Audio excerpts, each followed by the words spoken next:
என் தங்கப்பிள்ளையே, சரியாக ஆடி வெள்ளிக்கிழமை இரவில் உன் கண்ணில் நான் படுகிறேன் என்றால், என் பிள்ளையே, உடனே என்னை தொட்டு உள்ளே வந்துவிடு. சாதாரணமாகவெல்லாம் நினைத்து கடந்து விடாதே. வெற்றி வரத்தினை உனக்கு அள்ளி அள்ளி கொடுப்பதற்காக இந்த தாயானவள் வந்திருக்கின்றேன். என் பிள்ளையே, இந்த முறை என்னை நீ தவற விடுவாயானால் உன்னை தேடி வருவது இதுவே கடைசி முறையாகவும் இருந்துவிடும். ஏன் அம்மா இப்படி சொல்கிறாள் என்று யோசிக்கலாம். நீயும் வெற்றி வரங்களை அள்ளி கொடுத்து கொண்டுதான் இருக்கின்றாய். ஆனால் எதுவும் நடந்தபாடுதான் இல்லை என்றும் என் பிள்ளை நீ நினைக்கலாம். என் தங்கமே, உன்னுடைய எல்லா எண்ணங்களுக்கும் நான் பதில் சொல்ல விரும்பவில்லை. என் மீது நம்பிக்கை கொண்ட பிள்ளைகளுக்கு இது போன்ற எண்ணங்கள் வந்துவிடாது. அதனால் நீ நினைப்பதற்கு நீயே பொறுப்பு. நான் சொல்கின்ற ஒவ்வொரு வார்த்தைகளுக்கும் நான் பொறுப்பு. நான் உனக்கு செய்து தர வேண்டியது என்னுடைய கடமை என்று நினைக்கும் பொழுது அதை உன் வாழ்க்கையில் நான் நிச்சயமாக நிறைவேற்றாமல் செல்ல மாட்டேன். தாமதங்களானாலும் தரமாக உனக்கு நிச்சயமாக கிடைக்கும். அதை நான் கொடுத்து விட்டுத்தான் செல்வேன் என்பதில் எப்பொழுதுமே உனக்கு சத்திய வாக்காக நான் தந்து கொண்டிருக்கின்றேன். அதனால் என் குழந்தை, என் மீது நம்பிக்கை கொண்ட பிள்ளைகளுக்கு அம்மா இதுதான் கடைசி என்று சொன்னவுடன் நெஞ்சு பதற்றமடையும். இல்லை, நேர போக்கிற்காகவும் பொழுதுபோக்கிற்காகவும் என்னுடைய வாக்கினை நீ கேட்டு கேலியும் கிண்டலும் செய்து கொண்டிருப்பாயானால் நான் சொல்லிய இந்த வார்த்தைக்கான அர்த்தங்கள் ஒரு நாளும் உனக்கு புரிய போவது கிடையாது. என் பிள்ளை, நான் உன்னை தேடி வருகின்ற பொழுதெல்லாம் இந்த அம்மாவை உணர்ந்து என் மீது அன்பு கொண்டு என் வாக்கினை கேட்க ஓடோடி வந்து கொண்டிருக்கின்றாய். உன்னுடைய வாழ்க்கையில் நடக்கவிருக்கின்ற பல நல்ல விஷயங்களை எல்லாம் நீ இன்றிலிருந்தே கண்கூடாக காணப்போகின்றாய்.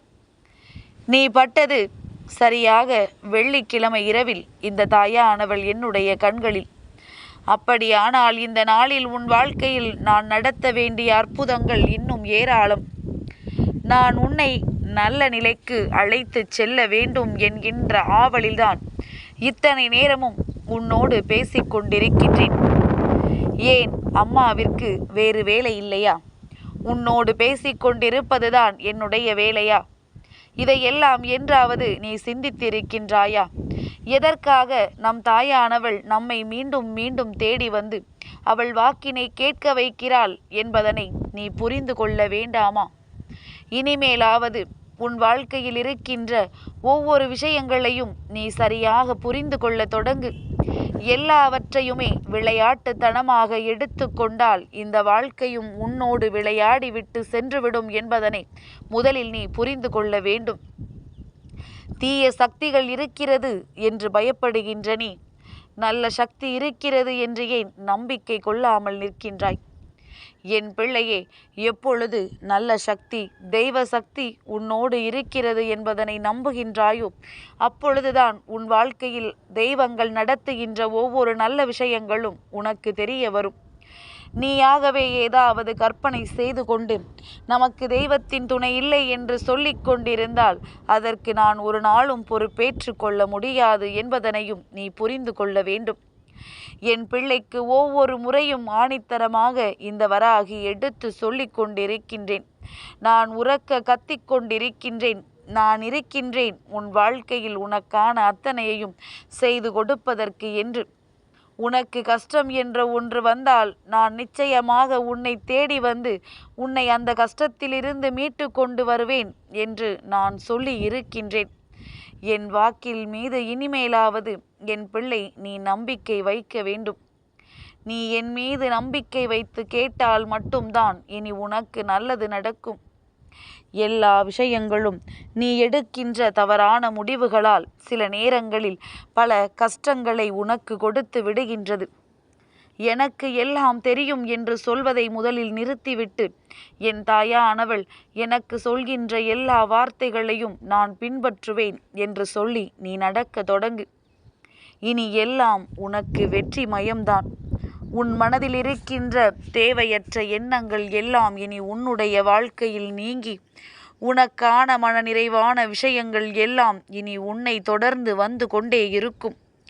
கஷ்டத்தை மட்டுமே பார்த்த என்னுடைய குழந்தை, இனிமேல் சந்தோஷத்தையும் நீ நிச்சயமாக பார்ப்பாய்.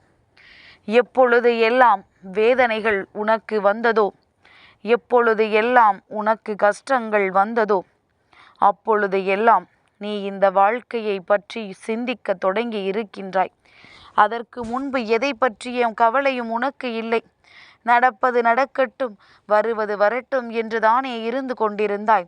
அப்படியானால் இந்த வாழ்க்கையின் பாடத்தை இப்பொழுதுதான் நீ கற்றுக்கொள்ள தொடங்கி இருக்கின்றாய். எல்லோருக்குமே ஒரு சில வயது வரை பிரச்சனைகளால் என்னவென்றே தெரியாது.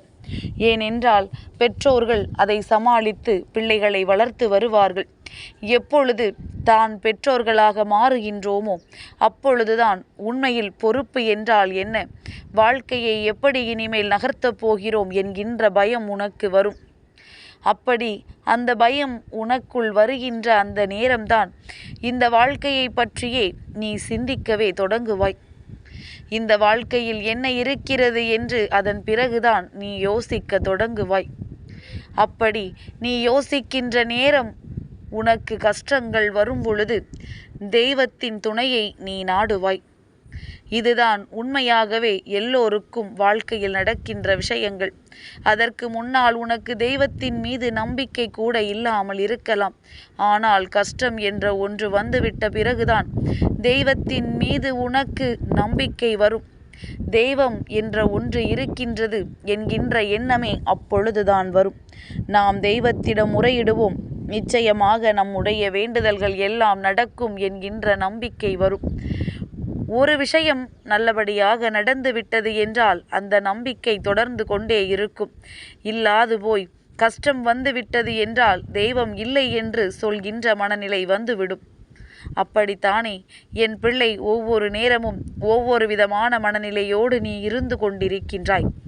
அதனால் இனிமேலாவது இந்த வாழ்க்கை தந்திருக்கின்ற விஷயங்களை எல்லாம் சரியாக புரிந்து கொண்டு உனக்கு நடக்கவிருக்கின்ற ஒவ்வொரு சூழ்நிலைகளையும் சரியாக உணர்ந்து கொண்டு இனிமேலாவது நடக்கவிருக்கின்ற நன்மைகளை எல்லாம் நீ தெளிவாக எதிர்கொள்ள வேண்டும் என்பதனை புரிந்து கொள்.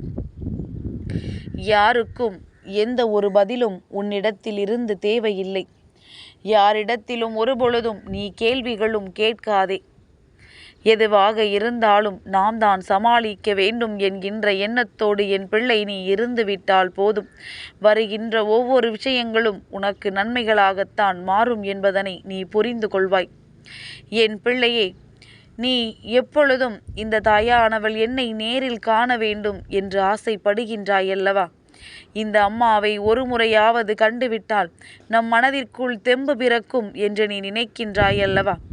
நிச்சயமாக நான் உனக்கு காட்சி கொடுப்பேன். அதற்கு நான் சொல்கின்ற விஷயங்கள் எல்லாம் உன்னிடத்தில் இருக்க வேண்டும். என் பிள்ளையே, தெய்வம் ஒருவருக்கு காட்சி கொடுப்பது என்பது என்ன அவ்வளவு சாதாரணமான விஷயமா? தெய்வம் உன் வாழ்க்கையில் வந்து உனக்கு காட்சி கொடுக்க துணிந்து நிற்கிறது என்றால் என் பிள்ளை, அந்த அளவிற்கு இந்த வாழ்க்கையில் நீ பலவிதமான நன்மைகளை செய்திருக்க வேண்டும். பலருக்கு உணவுகளை வழங்கி இருக்க வேண்டும். உன்னால் நிறைய பேருக்கு பசி தீர்ந்திருக்க வேண்டும். அவர்கள் மனதார உன்னை ஆசீர்வதித்திருக்க வேண்டும். சிறு சிறு உயிரினங்களாக இருந்தாலும் கூட பரவாயில்லை, பசி என்று வந்து நிற்கின்றவர்களுக்கு வயிறார நீ உணவு கொடுத்து அவர்களின் பசியை போக்கியிருந்தால் அதுவே இந்த தெய்வத்தை உன் அருகில் வரவழைக்கின்ற மிகப்பெரிய விஷயமாக மாறும். என் பிள்ளையே, இன்று இந்த நேரத்தில் நான் உனக்கு ஒரு வாக்குறுதி தருகின்றேன். நான் உன் வாழ்க்கையில் இருக்கின்றேன். உனக்கான நல்ல விஷயங்களை நான் உனக்கு செய்து கொடுக்கின்றேன். உனக்கு என்ன வேண்டுமோ அதை நான் நிச்சயமாக இந்த வாழ்க்கையில் உனக்கு தருகின்றேன். எப்படி வேண்டுமானாலும் இருக்க வேண்டிய வாழ்க்கை இப்பொழுது உனக்கு இப்படித்தான் இருக்க வேண்டும் என்கின்ற ஒரு கட்டாயத்திற்கு வந்து விட்டதல்லவா? இது போதும். நீ இனிமேல் இந்த வாழ்க்கையில் நிச்சயமாக நீ நினைத்ததை எல்லாம் அடைந்து விடுவாய். நீ ஆசைப்பட்ட விஷயங்களை எல்லாம் அடைவதற்கான நிலைக்கு நீ வந்து விடுவாய். இனி எதற்காகவும் வருந்தாமல் என் பிள்ளை இந்த வாழ்க்கை சூழ்நிலைகளை சரியாக புரிந்து கொண்டு இந்த வராகியின் அன்பை உணர்ந்து இந்த வெள்ளிக்கிழமையில் உனக்கு கிடைத்த வெற்றி வாக்கு உன் வாழ்க்கையாக மாறும் என்று நம்பு. நான் என்றும் உன்னோடு இருப்பேன். என் தங்கப்பிள்ளைக்கு இந்த வராகி அம்மாவினுடைய ஆசீர்வாதங்கள் எப்பொழுதும் உண்டு.